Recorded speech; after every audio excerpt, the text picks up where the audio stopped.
വാഹനയാത്രികർക്കും നാട്ടുകാർക്കും ഭീഷണിയായി 30 വർഷം പഴക്കമുള്ള മരം.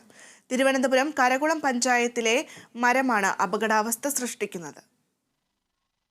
മരം മുറിച്ചുമാറ്റണമെന്നാവശ്യപ്പെട്ട് പലതവണ നാട്ടുകാർ പഞ്ചായത്തിൽ പരാതി നൽകിയെങ്കിലും നടപടിയുണ്ടായില്ല. പ്രദേശത്തെ റെസിഡൻസ് അസോസിയേഷൻ പഞ്ചായത്തുമായി സംസാരിച്ചപ്പോൾ മരം നാട്ടുകാർ തന്നെ മുറിച്ചുമാറ്റണമെന്ന് ഇവർ ആവശ്യപ്പെട്ടതായും പറയുന്നു. റോഡ് ഈ വളവുകൾ മാത്രം 150 മീറ്റർ മാത്രമേ കോൺക്രീറ്റ് ഉള്ളൂ എന്ന് പറഞ്ഞാണ് ഇവരിവിടെ വൃത്തിയാക്കിയിട്ടത്.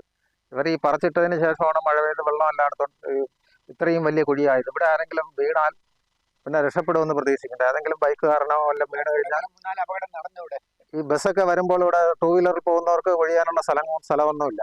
ഇവര് ലേറ്റാക്കും തോറും അപകടങ്ങൾ ഉണ്ടാകാനുള്ള സാധ്യത കൂടുകയാണ്.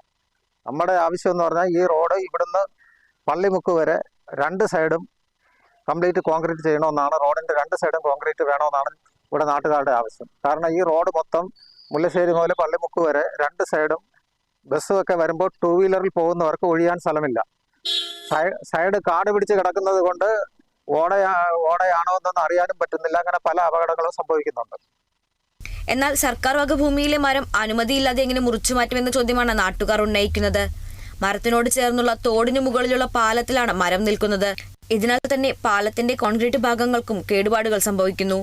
ദിവസങ്ങൾക്ക് മുൻപാണ് കരകുളം ഭാഗത്ത് ആൽമരം കാറിന് മുകളിൽ വീണ യുവതി മരിച്ചത്. പ്രദേശത്തെ അപകടവളവും ഭീഷണി ഉയർത്തുന്നുണ്ട്. റോഡിന്റെ ഇരുവശവും കോൺക്രീറ്റ് ചെയ്യാത്തതിനാൽ അപകടങ്ങൾ തുടർക്കഥയാവുകയാണ്. പ്രശ്നങ്ങളെല്ലാം ചൂണ്ടിക്കാട്ടി മുല്ലശ്ശേരിയിൽ റെസിഡൻസ് അസോസിയേഷൻ കളക്ടർക്ക് പരാതി നൽകി.